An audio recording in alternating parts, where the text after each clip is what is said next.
From every strand on the line of your reel, to the rods, to the anglers, to the lures on the end of your hook, let's talk about those big bass here on Co-Angler's Corner with your hosts, Rob Welch and John Stoudinger. Hey y'all, Arcade Rob here with you. Mr. John has a sick little girl, so he couldn't be here tonight. So we got the incomparable, amazing Mr. May. How's it going, Mr. May? It's going good. You know, I was gonna be kind of ridiculous tonight, and just do a "Hey guys" for like I'm from New York and I'm John, but you know that didn't happen. So you caught me off guard on that one. I thought you were gonna go with Russ first, but Oh hey, no! I appreciate you guys. Just saying. Oh yeah, I hear you. And we got none other Mr. Rus Snyder's back-to-back Angler of the Year in the Bassmaster Kayak Series. How's it going, Russ? Appreciate you spending a few minutes with us. Yeah, I appreciate you guys having me on. All right, man. But man, it's an amazing run, man. Back-to-back Angler of the Years, man. Congrats. That's hard to do with a bunch of hammers in that division, man. Hats off to you. Yep. Thank you. I like the schedule last year. It was a good run of luck I had there the last couple of years, I guess. And, looking forward to getting this Bassmaster Kayak Series started. I missed the first couple. They already had one at Havasu and Kissimmee, but we got Dale Hollow coming up, so I'm excited about that. So awesome, man. Are you fishing all of them across the country? I missed the first two. I'll fish the next. Or most of them. All the next four. There's 6 total. So, but there's 4 more left. I don't know about Lake Champlain. I'm gonna make Dale Hollow. Then we're going to go to 10 Killer in Oklahoma. They go to Champlain in New York. I've never been there before. It's a long haul for me in Tennessee, but I'm going to try to make that happen. And then I think that at the end of the year in September, we got one at Toledo Bend. I've never been there either. Been really excited about checking that place out and heard a lot about it. Yeah, it reminds you a little bit about Gunnersville, but it has some standing timber in it, but a lot of grass. But it's a beautiful lake. That's what I hear. Yeah, grass, a lot of timber, huge lake too. Gosh. Oh yeah, it is absolutely massive impoundment, dude. I mean, I was there like 2 or 3 times, and it is so massive. Like, I was there for an entire week. I think I only maybe saw maybe a quarter of the entire lake. That's how big it was. Yeah, it is. Wow. Yeah, pretty massive. Beautiful area though. Beautiful lake, man. It's really nice. Clear lake, real clear water. I remember that. Clearer than Rayburn. I've been to Rayburn a couple times. Yeah, it's not too far from there. It's a similar part of the state.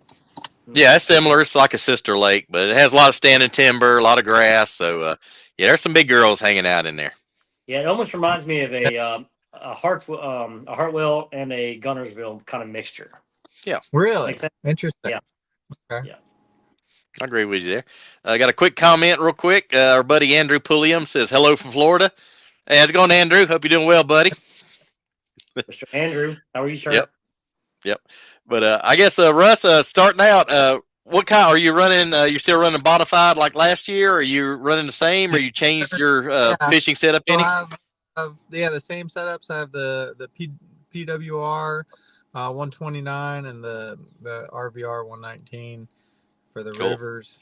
And the new XTR came out, but I don't have one of those yet. I'm gonna stick with what I had. They asked me if I wanted to get one of those, and I'm gonna kind of wait and see how people rig them out, and whether it's a big kayak, and it looks like it would be best utilized with like a bow mount motor. But there's a couple new bow mount motors coming out here soon, so I think it'll be interesting to see, how people set those up. But it's a really, really cool looking kayak. So, absolutely. Hey Russ, let me ask you a question real quick. So what's the advantages and disadvantages versus a bow mount versus a stern mount kayak? I know I've seen some of the guys here on the local lakes where I live. It's almost like it's a no motor. You know what I'm saying? It's all kayaks or electric motor only. And some of the guys, they have like 12 or 13, 14 footer kayaks with a stern mount versus a bow mount. So, have you ever experienced that? I mean, what's your thoughts on the difference? Yeah. So, depending on what style of fishing and where you're fishing, both have their advantages. But if you're, the style I like to shallow power fish and throw, there's chatterbait, spinner baits, or even flipping or any type of shallow fishing where I'm constantly moving. I think having a stern mounted I use a Torqeedo 1103 with foot steering. I think that's the best way to go, just because I have the throttle right at the edge of my hip, and I actually use my elbow to bump the throttle forward and back. So it's completely hands-free. I'm always able to just have control of where the boat's steering, and I'm moving in and out of whether it's docks or pieces of wood. And you can also go up, it kicks up, so if you're going over shallow cover, it also kicks up the easiest, whereas a bow mount, if you run into a shallow piece of wood, it's going to stop you.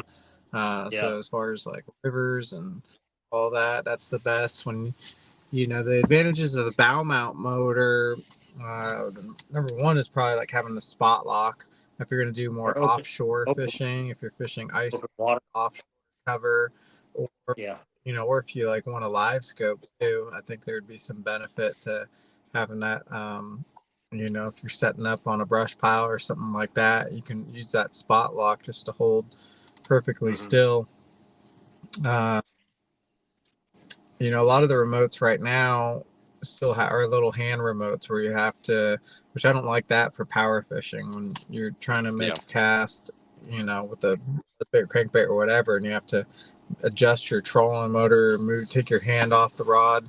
I don't care for that too much. That's the one thing that kind of keeps me from doing the bow mount motors. But I hear there's new motors that are coming out where it'll have a hand control and a foot control, because the problem is you need both. You can't, so they have foot controlled pedals, but then the problem is it's too hard to use a foot controlled pedal when you're sitting down and you're wanting to go across the lake somewhere. But when you're fishing, having a foot controlled pedal is ideal. So really, because of a kayak, you need to have both, where you can have a hand control for when you're going from spot to spot, and then when you start fishing, then you can have a foot control. I think that's one of the advantages of having. A lot of the people that I know that have bow mount motors say they can only fish standing up. They hate fishing while they're sitting down. And that's a big plus of having a bow mount motor as well, from people that I've talked to. Now, are those like I said, until they have, are they wireless? I'm assuming, right? They're mounted wireless units that you can mount close by. Yeah, I heard there's one coming out. I heard there's one coming out with a cable driven. I think Minn-Kota. There's some new ones coming out. I don't know if I'm supposed to say, or I'm just from things I've been hearing from people. Just spill the beans, bro. Right here first, okay? The what? Heard that. No, I said just spill the juice. Okay, nobody. We know nothing. We know nothing. I know the power. I'm happy with my Torqeedo, so I said I haven't been paying close enough attention, but I've been hearing chatter about all of that. So cool. There's some changes coming with just motor kayaks from the bow, so it'll be something to pay attention to, especially if you're getting a kayak like the XTR. Yeah, I think it's a beast. But man, I have a casting deck. That's a game changer. Yeah. And those Torqeedos, man, they are impressive. Well. Yeah. I mean, it's like the size of the Hobie Pro Angler 14, except it's like all that, except you take out the foot pedals, and then you have just a big open area there, Yeah. Like hold a lot of weight, a lot of storage capacity, and it looks really cool. I'm gonna get in jeans. I'm down here at Lake Murray for the Team Kayak Series event. It's their first one kicking off this weekend at Lake Murray. Gene Jensen, he's got one of those XTRs, so I'm gonna get his. I think he has it with the Moo or one of those new. So. Oh, cool. We'll see. I'll be interested to see. Now, I've noticed.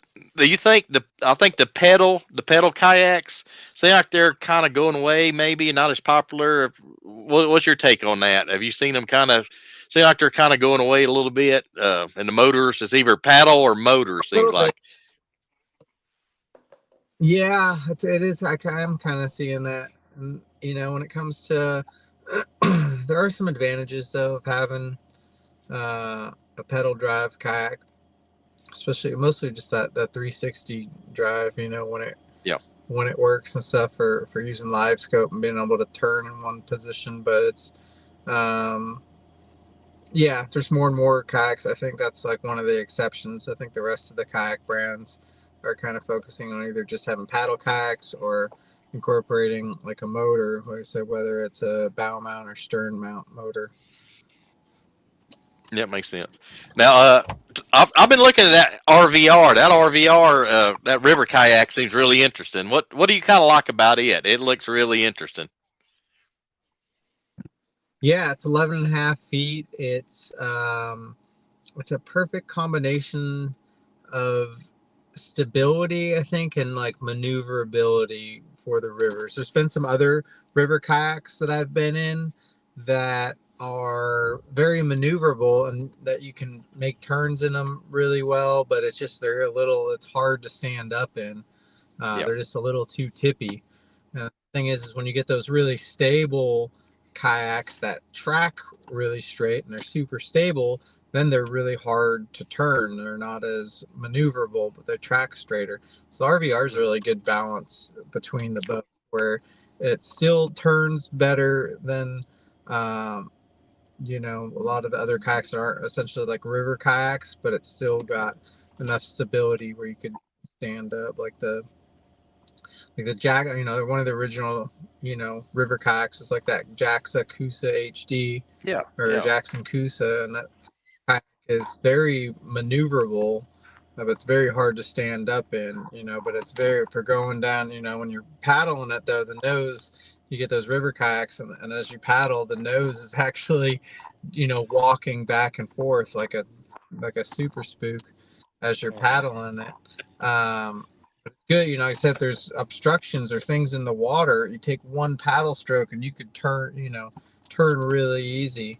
But that kayak's hard to stand up in. Like my old Attack that I, fished a lot in rivers, that kayak was really stable and tracked really straight.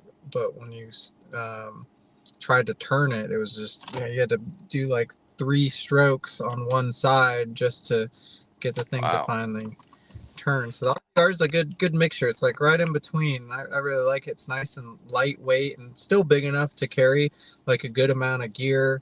It incorporates a wizard anchor. You can have the anchor line goes through the hole and there's a little hole where it comes out, and there's already a place to mount your wizard anchor reel to kind of reel up the line. And I like using a drag chain instead of an anchor. You can put one on the bow or the stern. I just keep one up on the bow with a drag chain, and I use that a lot, not just to so much anchor myself up, but when I'm drifting, just keeps that nose of the kayak pointed straight into the current. Makes sense, man. And it still do you guys has use any of the power poles, the power pole rods? I'm talking about, like the 8 or 10 foot rods with the handle on it. Do you guys still trying to use that as much as you can for anchoring, or is it just too much to carry around? No, I have one that I'll use for like my PWR. For those only really work good in like soft bottom, so they're really good for like Florida stuff. I have a Yak Attack steak pole that I keep on my PWR, and it comes out really easy, and I put it through my scupper hole and then into the mud.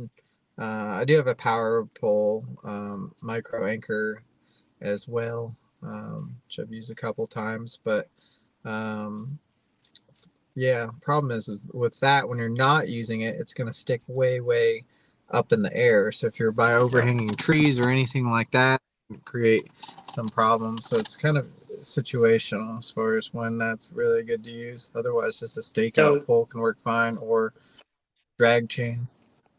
So for those newbies that are trying to get into kayak fishing, right? Can you elaborate what the scupper hole is? You know what I'm saying? Yeah, scupper hole, but there's several of them throughout the kayak, and it allows water to flow in and out of your kayak, take a wave over the front, and it allows to essentially drain your kayak. And you can also put plugs in the holes too, if you want to make your kayak dry.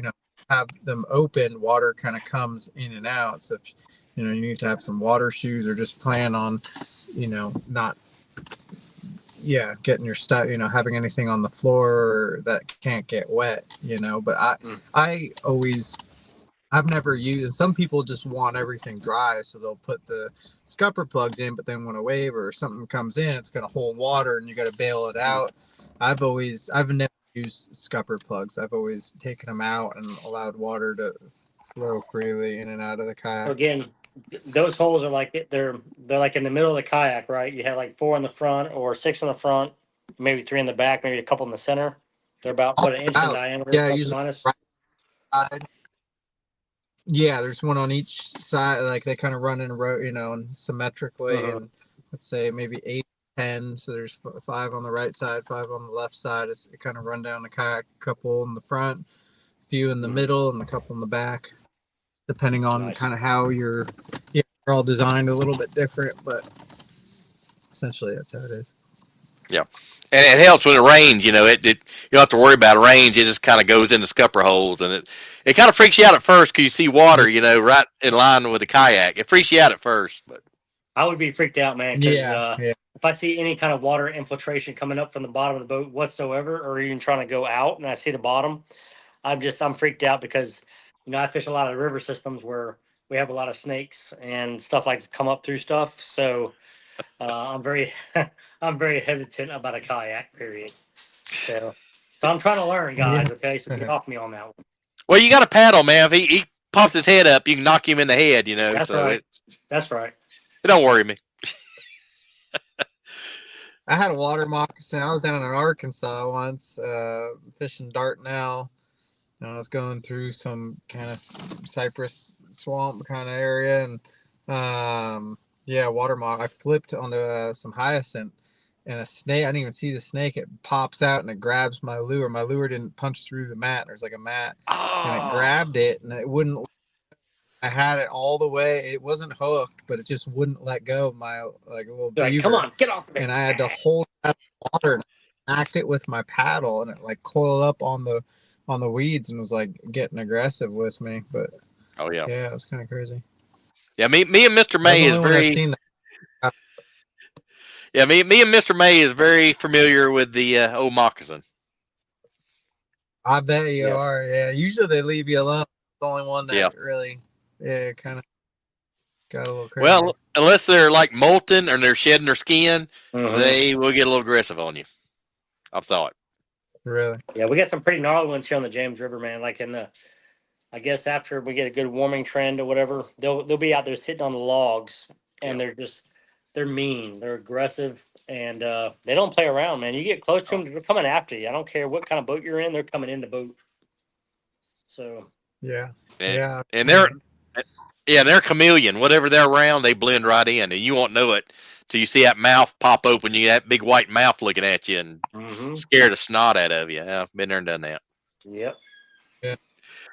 But I was curious now on your fishing setups. Do you use all braid, or you do a little bit of fluorocarbon? What's your kind of go-to setups? So you on line wise? It just depends on what I'm using. All my spinning rods, I'll use braid, either 10 to 20, 10, 15, or 20 pound braid, with most times with a leader, sometimes not. Like I'm in Florida, I'll use a 20 pound straight to a fluke or something like that. But usually do a leader, anywhere from 6 to 12 pound leader. Casting rods like crankbaits, I use usually just straight fluoro. Jerk baits, I sometimes use straight fluoros, sometimes braid the leader, top water, straight braid, or braid to mono once in a while. What else? Spinner baits, usually straight braid on spinner baits, straight braid most of the time on chatter baits.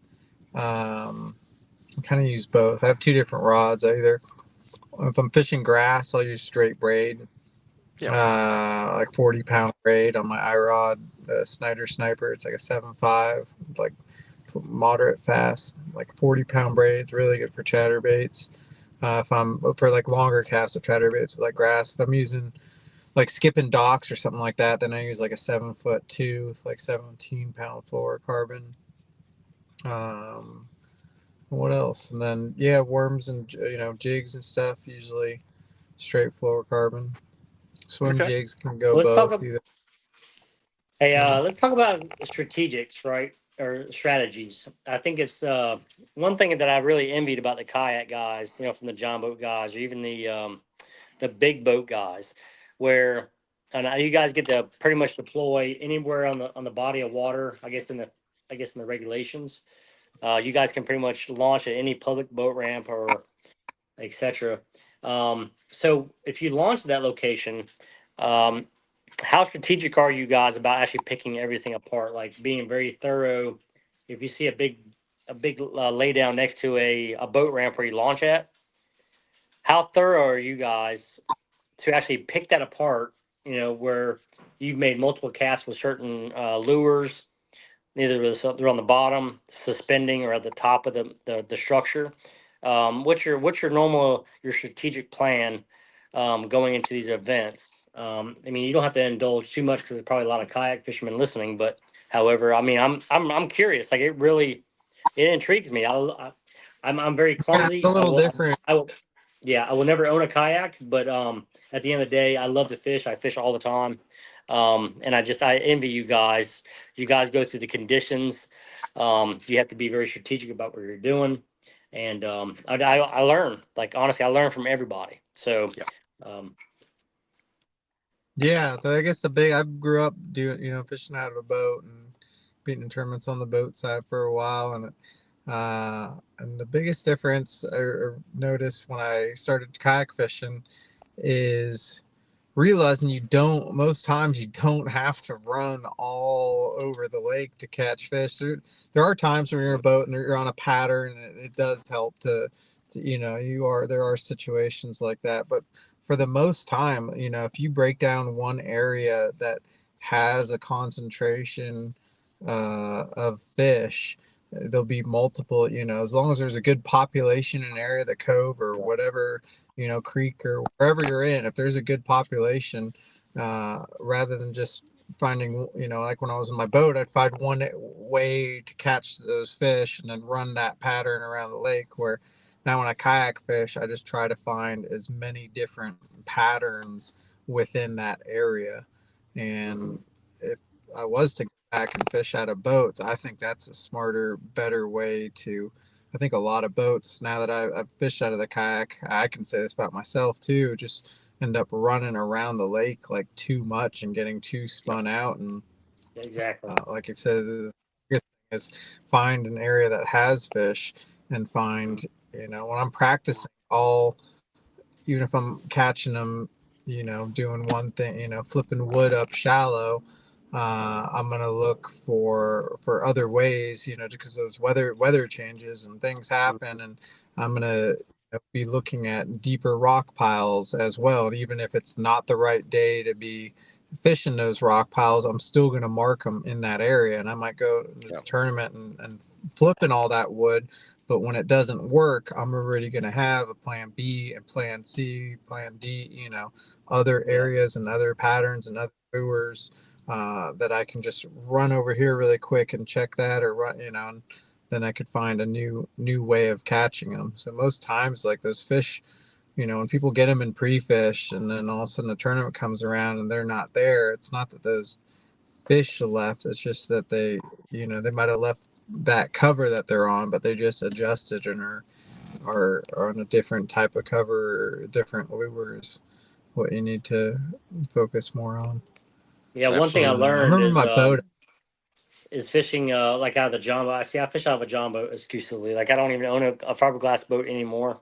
One thing I really learned that actually it made me very humble, but it also learned me how to. It taught me a lot about fishing, like the fish migration, especially with Pandoptics, right? I would get into the second third of a cove or a long creek arm, right? Even though the fish weren't on the wood, they should be there because textbook says, hey, this time of the year the fish are starting to move up shallow, which they're already there. But what happened is like during a cold front or whatever, those fish were like the cover that they want to go sit up on a nice day, when the weather's setting up perfectly, they would actually go out and suspend in the ditches right next to it, not too far Yep. away. So, I would always have, well, I call it A, B, and C method, where A would be on the bank, B would be they would be spinning off, suspending off the tips of the timber or whatever, and then C method would be kind of out suspending in the ditch lines with the Yep. weather coming in, and that's always been a good an analogy for me. In a small boat application, especially if I'm fishing against some of these big guys in a fiberglass boat. So it has actually made me a stronger fisherman, where I can stay in that general area without having to run around a lot and burn fuel or whatnot. So Absolutely. But I got a couple comments going to run through real quick. Andrew Pulliam says, pretty good. Going to a big lake Saturday, Orange Lake, hoping to find one of the Florida Giants. Hey, good luck, Andrew. Hope you whack 'em, man. yeah, man. And then Brock, big old fish. My kind of kayak is a 16-foot pontoon. And he says 400 pounds of grace. Hey, Brock, if I can do it, you can do it, man. Come on now. But let's see. I think it was Russ froze. Hey, Russ, you froze up. I think Russ might have froze up on us for a second. Yeah, he'll come back around. But anyway, Jeremy, what how's things down your way? Is everything kind of getting back around? Yeah, man. He'll come back around. Everything's fine right now. I mean, we still have heaves of snow in some of the parking lots, but it's 70 degrees today. Yeah. So I can't complain. I'm wearing shorts and socks. So don't judge me. Oh, I hear you, man. Hey, yeah, it finally melted pretty much 95% of the snow here. So let's see. I think Russ is trying to get back on here. And I've actually been in the garage actually working on tackle. I got the Virginia Elite 70s team series coming up this on the 8th of March. So we're heading down there this weekend to do some more practicing, try to find, kind of dial in our tactics or whatever. But cool. Yeah, we got a lot going on. This will be a very busy year for me. So awesome, man. Sound like you start off busy already due to other conditions. Yes, sir. Yes, sir. There you, man. But yeah, I've been to kind of do the same. Like I said, it was 70, and I looked at my kayak going out to work this morning. I'm like, man, I wish I was on that today. But it'll be soon. It'll be soon. Sooner you think. Oh yeah, I know it. So. But yeah, Russ trying to get on. Like he ain't got a signal quite. I don't see his video yet, so we'll give him a second. But I'm wrong with that. Yeah, but well, like I said, I've been a co-angler for a long time, and I kept seeing a kayak, and I'm like, I don't know if I can do it or not. And a local lake that's like a no wake, you can't run the big motors on it. The place rented out kayaks, and I said, I'm gonna give it a try. I'll give it 2 hours, half a day, and if I don't like dump out like 2 or 3 times, I'll give it a try. But it worked out good. I had a little 10.5 Moken on it in, and it I loved it, and didn't dump myself that day, so I proved myself I could do it. About 2 months ago, I was at Dick's Sporting Goods. Yep. It was right before Christmas, and I was like, they had some clearance specials for kayaks. Like they had, I guess, on the outside of the building where they had like a small, medium, and a large, and a extremely large one. And I was like, man, that looks. I really like that. I mean, I think that looks really stable. Like it had a really good V bottom to it. Yep. Had a lot of room for storage, and I'm very clumsy, so whatever I have to do needs to be watertight because I'm gonna fall out of it. I can guarantee it. So I called the wife and say, hey, honey, they got this kayak right here for like, I don't know, it's like $1,600 or whatever. I was like, I'm really considering it. I just want to try it. Like I'm not gonna knock it, right? Because I've actually I've had John boats. I got small John boats where I can get, I feel more secure in them. However, and I called the wife and I was like, hey, honey, I need to get, I was looking at getting this right here. She's like, if you bring home another boat, we're getting a divorce. I was like, really? Well, I'm just trying. I can't. Just browsing. Just browsing. Experience. Hello. The more of the story is I almost got home and I had divorce papers almost sitting on the table. So don't do that, man. No, I'm not. Hey, here's Russ. I think Russ got a signal back. Here we go. Bring him back on. Oh, here you go, Russ. Hey, man. I don't know if it's me or you guys or what happened. I don't know, man. It's technology. Did you guys? It might have. It's probably it froze up for a second, man. Probably, but who knows, man. Cool. But Yeah, and I got a quick question on the April Del Hollow. Now I know regularly if you're on a regular boat, they got a weird smallmouth. Like you can Mhm. have one, was it 12 to 15, and then one over 21. Now, do you go by that, or you just everything over 12 inches you No, measure on that? out the kayak tournaments is for those lakes where there is a slot limit or any kind of like some of the other Tennessee lakes like Old Hickory and Percy Priest, they need to be like 15 inches or 14 inches. But since we're not being in possession of them at all or having to put them in live wells or anything like that, we're just measuring them on our boards. Oh, cool. Yeah, just stick with the 12-inch standard all the way across the board pretty much. So it's almost like the Texas when the MLF one down there, right? Yeah, And they have like a 16-inch slot limit where it doesn't matter. You know what I'm saying? Like yeah. where there was so much controversy and so much drama in the industry going, I can't believe they're weighing in 12-inch fish. And I was like, dude, it's a catch and release format. It's not Yeah. they're not putting them in a live well. So any skeptics out there Exactly. about that, those rules and regulations, you need to read the bylaws for you to start being that little keyboard warrior, Yeah. voicing your opinion because it doesn't count. So Yeah. But I think it's a really good format. I'm looking forward to fishing a few this year for sure. I'm looking forward to it. mhm. But Yeah, no, it should be. Dale Hollow will be a good one. It'll be the one time a year where you can, win. Probably largemouth might have a better chance of winning than smallmouth. Most other times a year, the smallmouth would probably play more, I'd say. But yeah, it's gonna be a great bite. April's a fun time to be at Dale Hollow. oh, absolutely. I was with JB and I caught a 6-pound 2 ounce. Remember that? I don't know. Yeah. Were you there? I Yeah, I caught was there. Yeah. a 6-pound 2 ounce smallmouth out of Dale Hollow. Did you really? Yep. Dang, It is that was your just PB? no, nope. That's awesome. That You've was a outbid nice him one. It was since then. tank.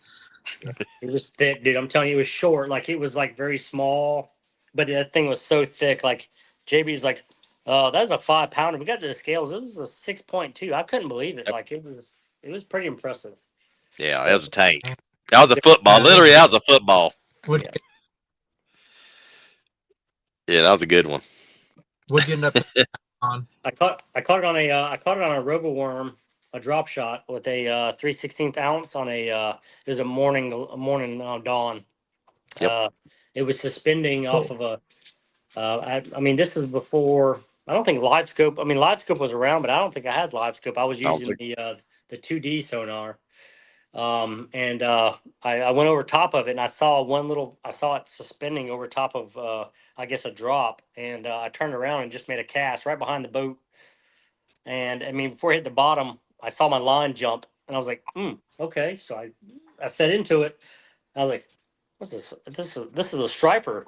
So it like for like 8 minutes, it was like impressive. I mean, he wouldn't come up or anything. That fish kept digging down, and that Wow. fish just stopped and he just laid on his side and rolled right next to JB. It was like JB's like, holy beep beep beep beep beep beep beep. That's the biggest smallmouth I've ever seen. I was like, okay, Yep. well, yeah. But anyhow, Heck that's yeah. my antimatics for this evening, folks. Yeah. But that's amazing. That thing didn't come up. 'Cause usually they'll come up, cartwheel, and all this kind of crazy stuff. That's crazy. Nope. Might have been too big to do that. Probably. I mean, he just laid up on his side. Just literally. Wow. He just literally picked it up like he was picking up a serving plate. Here you go. That's your fish. So. Dang. But that morning dawn, man, What you want when, very impressive. Yep. Yeah, that's one of my go-to colors, man. You can't beat that morning dawn, especially Aaron's morning dawn. Was got that little bit of white under it. Well, actually, the morning dawn Yeah. by Aaron Martin's has got the little red flakes in it. Yep. That one there, I caught him there from the first time we've launched the boat to the end of the day. I probably went through 3 bags of them. And it's a phenomenal color there. They love that color. I don't know what it is, but they love it. And if they're not eating the bigger ones, I went to the smaller, like the 4-inch ones. Yep. So. Yeah, remember I caught like 2 or 3 pounders at the end of each day on this one culvert, and that's what I caught it on. Exactly the same thing you had. Mm-hmm. Yep. Exactly what I had. Last 5 or 10 minutes of the tournament. So Hail Mary. Yeah. Hey, it worked both days. So Nothing wrong with that. Heard it. And then it's funny because Travis and Billy, week, they came from Virginia with us. Remember that? Yep. Yeah. And they were doing the exact same thing, but they were fishing some flooded timber. I guess in one of these creeks, way back in the creeks, there's a bunch of flooded timber back there. Yep. And they were literally throwing drop shots, but it was like a, I don't know, it's a 1360 seconds drop shot weight, very lightweight, but that thing was dropping down right next to the treetops, and they were just smashing them. I mean, they caught probably 100 fish that day. That's why they won like 18 pounds. Yeah. They did. Yep. Yep. Now, Russ, how'd you get into kayaks? I mean, what kind of got you started in kayaks? I know you said you fished in some regular boats. What kind of got you into kayaking?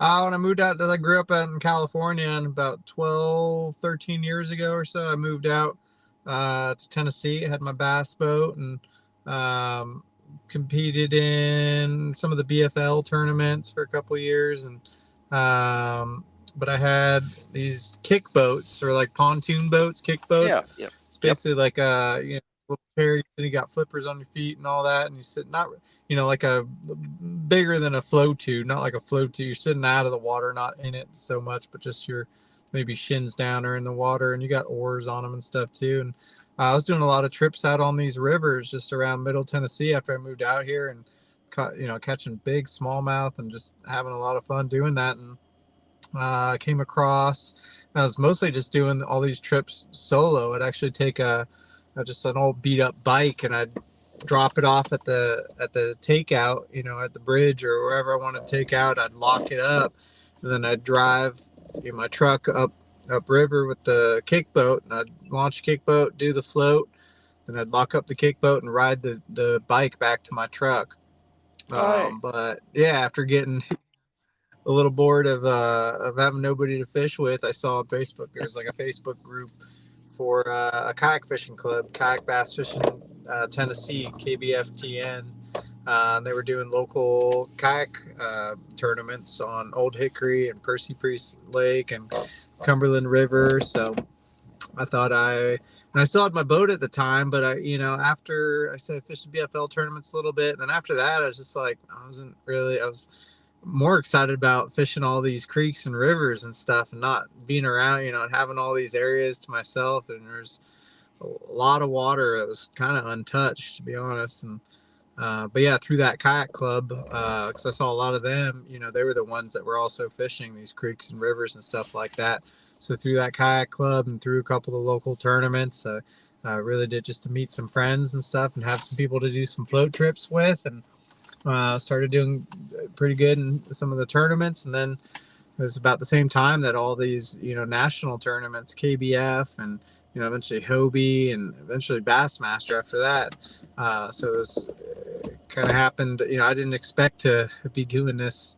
Essentially, I'm not really doing it full time, but at least more than part time. I've been traveling, doing about 20 national tournaments a year. It's almost like every other weekend, or sometimes like 3 or 4 weekends in a row. I'm just traveling all over the country, and I still have a power washing business too. So when I do get little windows, 2 or 3 weeks when I'm back at home, I just kind of load that up with a bunch of power washing jobs, power wash some decks and fences, and restain and seal them. And so either doing one or the other, doing some power washing or traveling all over fishing these kayak tournaments. But man, you're an absolute warrior. Expected to get that, but I've been enjoying it. It's been fun. It's a lot of dedication. I mean, it sounds like you have a lot of I guess gumption, right?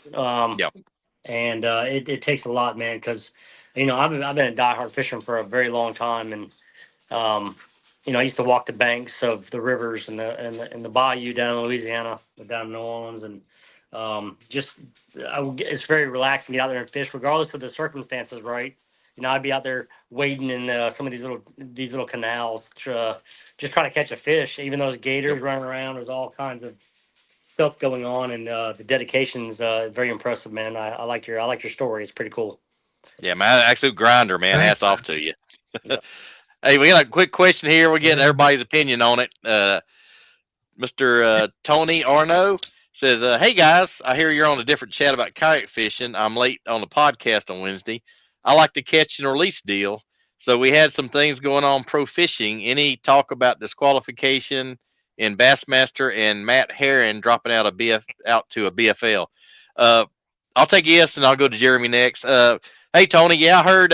Actually, Matt's going to the NPFL. He decided to get out of it, but then Scott Martin had an incident. I guess a guy talked to him innocently about fishing, and I guess the guy let on too much. So it led to Scott Martin also being DQ'd for information rule today. So, your take on that, Mr. Jeremy May? Man, I tell you, the dock talk is the number one nemesis for professional anglers. I don't care if any especially the Bassmaster or even an NFL, MPFL, MLF or whatever. That dock talk will get you in some trouble. I mean, you have to. What I've learned fishing the Bassmaster Opens and even fishing some of the local trails that require no information rules. Yep. Even the guy at the gas station, right? So if you have this really wrapped, pretty boat and you're getting there pumping gas, 9 times out of 10, somebody's going to walk over to you. He's a diehard fisherman, but he doesn't really understand the tournament preference, right? Of the rules and regulations of the tournament fishing he may be fishing in. And if you don't stop him in his tracks immediately, they're going to keep talking. Like, hey, you know what? I caught these fish over there by this bridge on Route 181 last week on a peak fluke. Guess what? If that leaks out and he's not going to be honest to the tournament director, he's getting disqualified regardless of who you are, what your name is. So I think that's what happened. That's exactly what happened with Scott Martin. If you guys not been down to Okeechobee or the Roland Martin Marina area where they have some service bays, right, where he has his boat worked on all the time. There's people coming in and out of there from all over the country, and it could have been one of those instances where you had a couple of fishermen, guided trip fishermen for shiner fishing or whatever were there, and he might have been talking to about water clarity or something along those lines where he got too much information and somehow or another, I don't know the facts if he turned himself in or if somebody said, hey, we were talking about it and niched on him or whatever.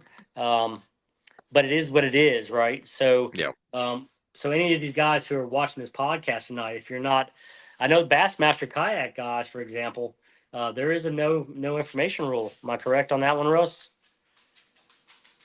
Yeah, they changed it. It used to be once the tournament started, like in practice, you can go to the tackle shop, you can have dock talk, you can talk to locals or on the water and chat. But then up until the tournament started, then you can't get any information or solicit. I guess the way the rule is written, you can't solicit any information from anybody.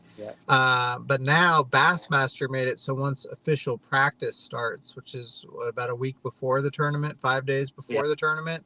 So now it's once official practice starts, you can't solicit any information from anybody. But the other kayak tournaments, you can still get information up until the point that the pre-fishing ends, I guess is when the cutoff is. So it would be like Friday at 4 o'clock when you got to get off the water. And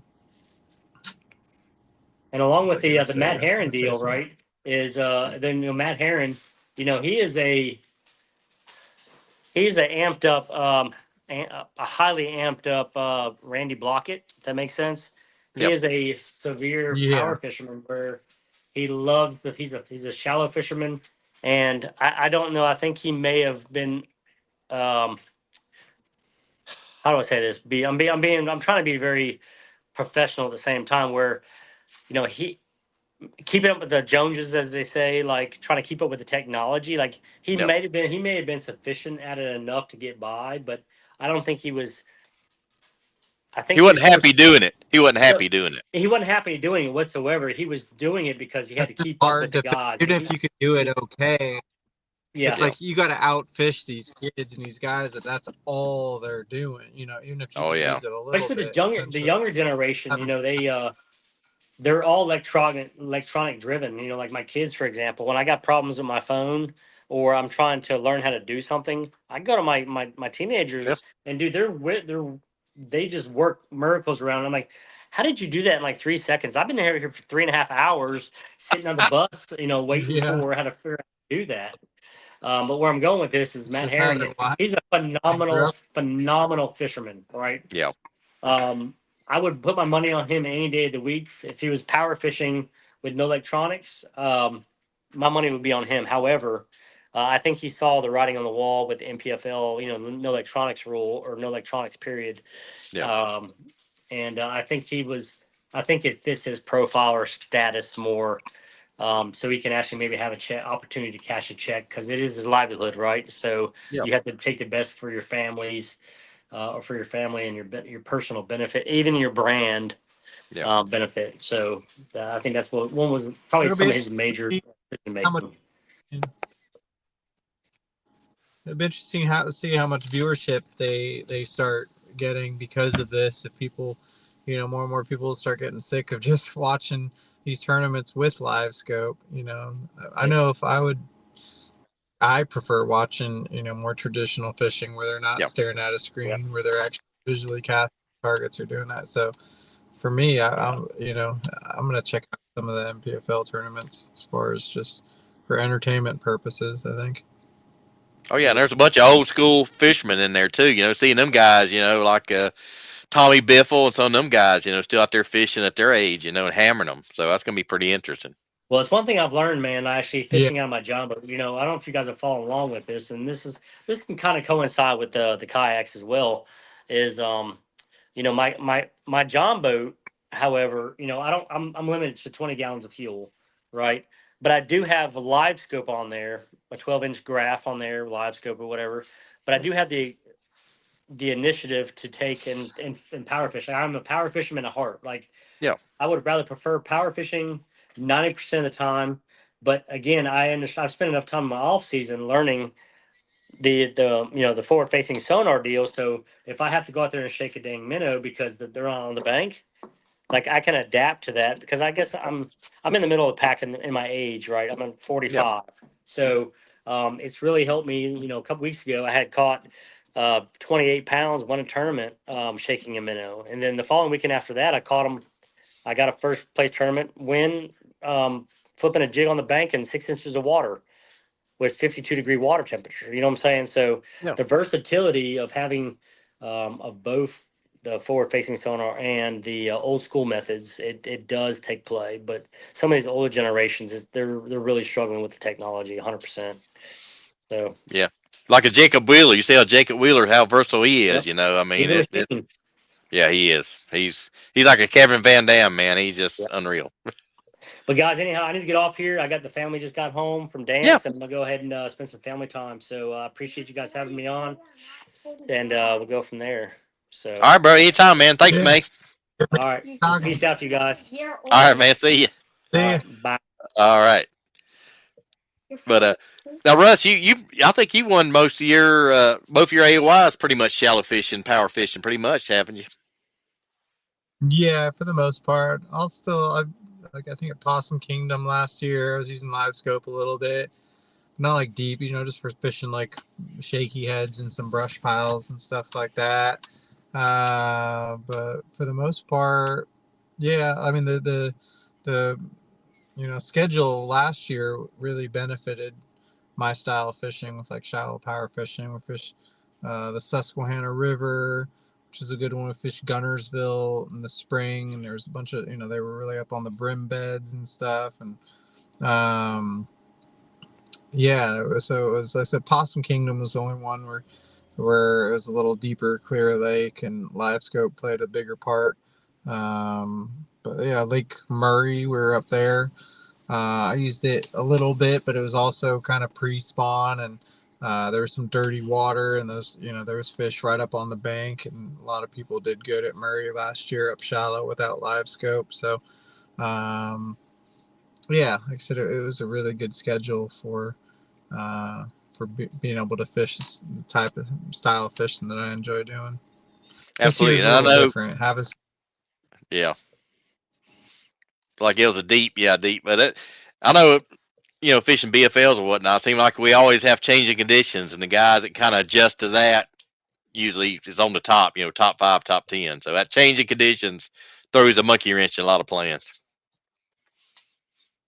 It does, yeah. There's a lot of times, more so now than when I was younger, where I'll just it's a little easier for me to kind of abandon my pre-fish or whatever I was catching, or just kind of throw it out the window. And I think that's the hardest thing to do in fishing, is just Yeah. start over, especially when you're excited about what you found in practice. And but just more experience you get out on the water, the more you can recognize, when to give up on something and start new. And there's times I've just scrapped everything and started, fish new water I hadn't even fished, mid tournament, and it's paid off sometimes. Sometimes it doesn't.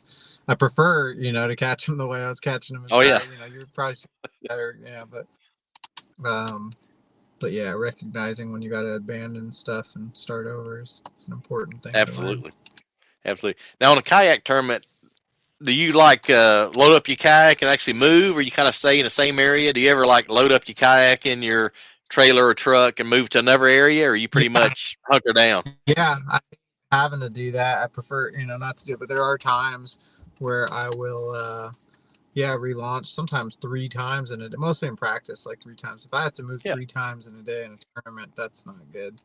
Oh yeah. It's happened once or twice, but yeah, there's occasions. I'd say probably between 10 and 20% of the time I end up Okay. launching in multiple places. Most time I can make it work in one spot, but yeah, there's probably one out of every 5 or 8 times. Okay. That Yeah, I'll do makes a lot of in a sense. day. Okay, that makes a lot of Yeah. sense. But for a rookie kind of going out on the first few tournament or kayak tournaments, any suggestions, kind of what to do, what not to do besides go take a swim and dump your kayak? Just learning to break down water and find areas that have, find boat ramps that have multiple different things to fish, whether it's some good shallow water cover, some good deep water cover, multiple Yeah. different things as far as having docks and having a creek nearby. Like, try to find an area, there's certain parts of the lake or certain ramps where within a few miles you're only going to have like one kind of thing, and there's just not a lot of versatile type of Yeah. areas to fish. Or um, so really breaking down the lake, and I use Google Maps a lot, and I'll create labels, for these kayak tournaments. A lot of times it's lake wide, and the first thing you need to know are just where are the public access areas. So I'll go all around the lake, and I'll mark labels of where the access areas are. As I'm doing that, I'm also putting little notes and, saying, oh, rock pile here, or flooded trees, or grass line, or anything that looks good, so that when I do launch, when I can look at the access point that's closest by, I can say, okay, here's 4, 5, 6 different things. And then once I launch, I'll go run to those things that I already marked on Google Maps. And good point, man. A good point, man. Thanks for breaking that down. But anyway, we're about 8 minutes, Sue. I don't want to keep you too long. We usually try to keep it an hour. So, hey, let's. We like giving you time at the end of the podcast to kind of thank your sponsors or thanks for people that's kind of helped you along the way. So, if you want to, the next 5 or so minutes or 8 minutes, whatever you want, time is yours, man. Floor is yours to thank your sponsors or whoever you want. So, the floor is Yeah, yours, Russ. if it wasn't for my sponsors giving me the support that they do, my friends and family, and this lifestyle I'm having of just traveling on the road and fishing all these tournaments, I really enjoy it. And my been with iRod was my first sponsor through the kayak tournaments. It's been about 7 years now. They give me a Wow. signature series rod, Rus Snyder. It's been out a few years. It's the Gen 3. It's like a 7.5. Great for casting lighter in that 3/8 range. I said lighter lures, like longer distances, like whether it's a 3/8 chatterbait or spinnerbait, or it's good top water. And usually use it with like 40-pound braid. You can also fish it with a like 17-pound fluoro. It's a pretty good like worm rod too, whether it's like a speed worm or just like a ribbon tail old monster or something like that with like a lightweight. Expect to be good for that, but it's good for that too. Dakota lithium batteries, they power my my fish finders. I'm running two graphs of 10-inch, a Humminbird and a Garmin.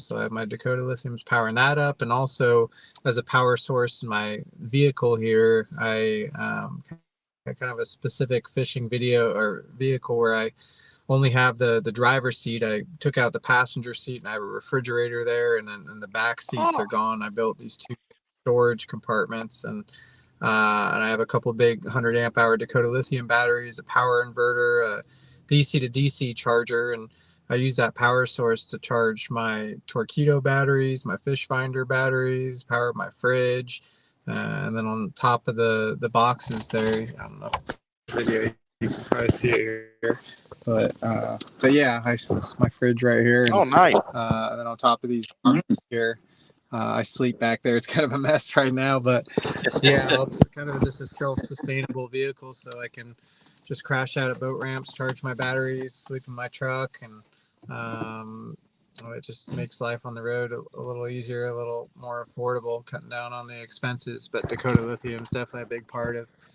making that able to happen. So Nice setup, man. Torqeedo That's motor, impressive.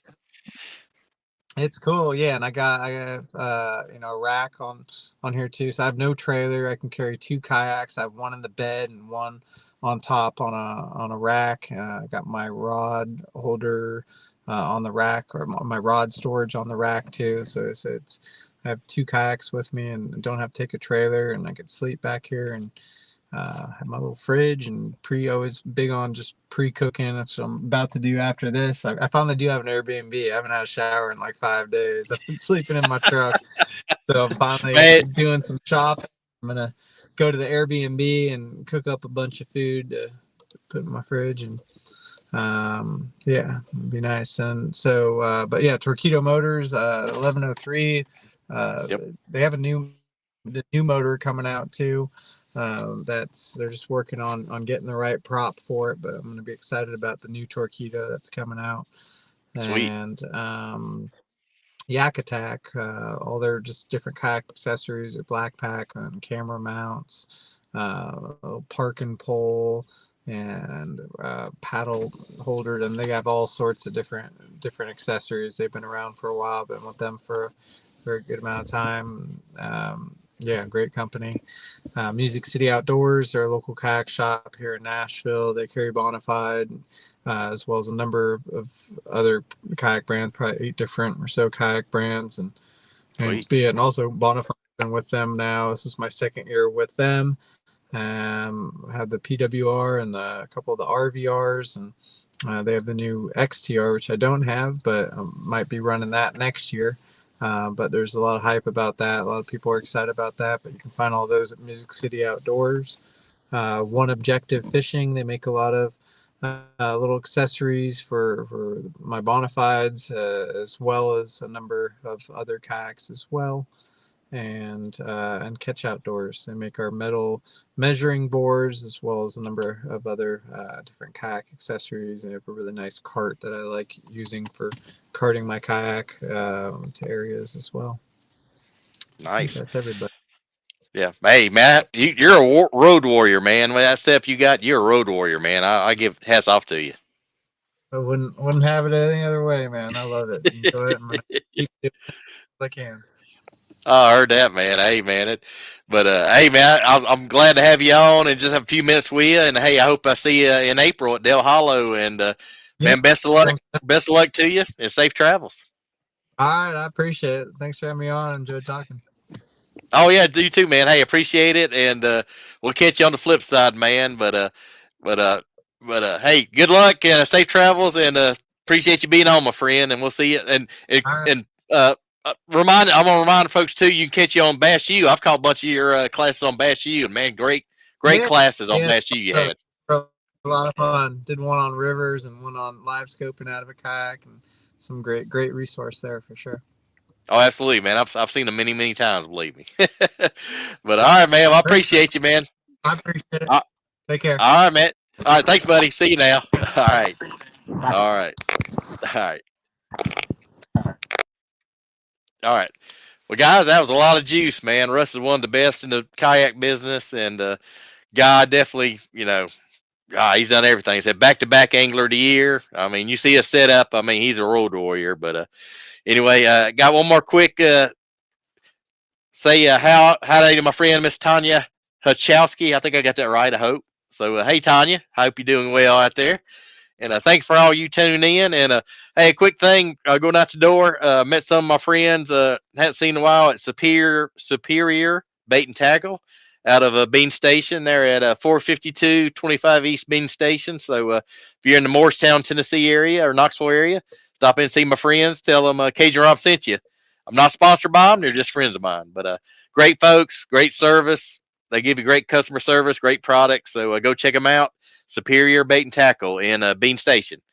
So anyway, guys, hey, I appreciate everybody tuning in. Thanks, Mr. May, for stepping in there for a few for John. And John's little daughter has a little fever, so he's taking care of her. So we understand that. And I hope Mrs. X gets a lot better there, Mr. John. And I said, appreciate everybody tuning in. And y'all keep tuning in. We appreciate it.